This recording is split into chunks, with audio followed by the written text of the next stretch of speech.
So one issue I found trying to manage communities is in terms of managing different expectations, trying to be all things to all people. So how do you kind of manage a community for its members, for maybe for sponsoring organisations and also for those technical guys in the background without going crazy? Well, I think the first thing is doing exactly what you're talking about, which is to remember there's multiple perspectives. And those perspectives may overlap a lot or just a tiny bit. And if you're unable to take a step back and consider those perspectives, you're screwed. So, in a way, you want to be crazy. You want to hear those voices in your head, and you want to take the time out to do it.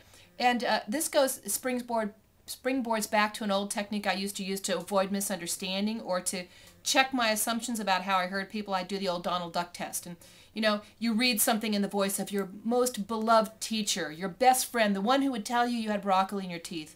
You'd read it the way you felt when you first read it, and then you'd read it in the voice of Donald Duck.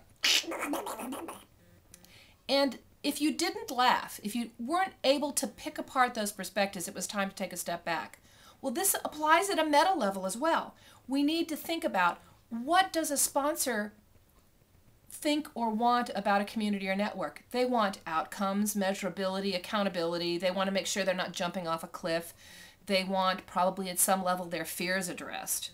And so thinking about that perspective, we need to understand what they want, and we need to use a language that resonates for them. And this is one thing, Matt, that I think you're good at. So I'm curious, what are some of the tips that you do to speak in the language of a sponsor or a boss?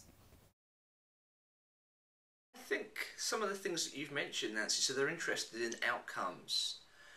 But I also think it's important to think about who their boss is. Because everybody, no matter how senior, has somebody that they find themselves responsible to. Although they may not know it, as we recently saw in Egypt. But I think when you're dealing with funders or sponsors, it's important to think, well, who are they in my situation with? Who are they having to justify themselves to and explain themselves to? And I think often they have a certain set of outcomes in mind.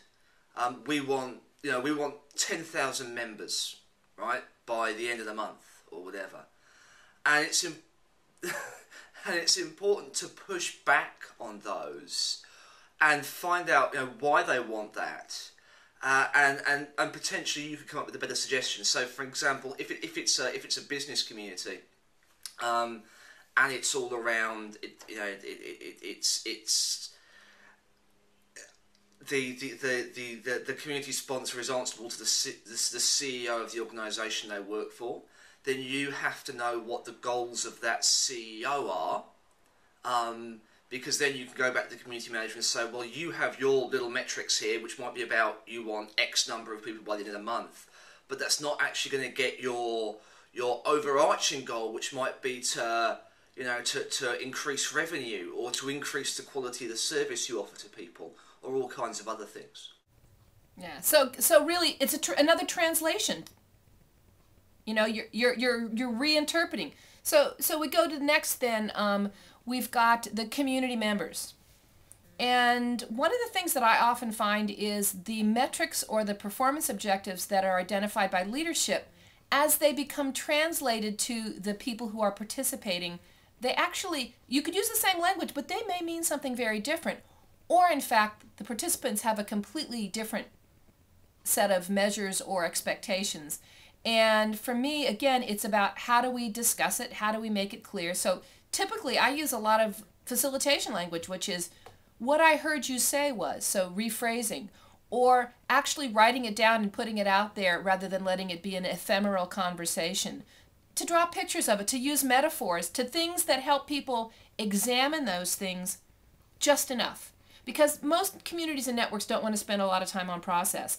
But that little thread of process is what gives us some coherence and avoids clashes and misunderstandings or abandonment or all those other things that we dread.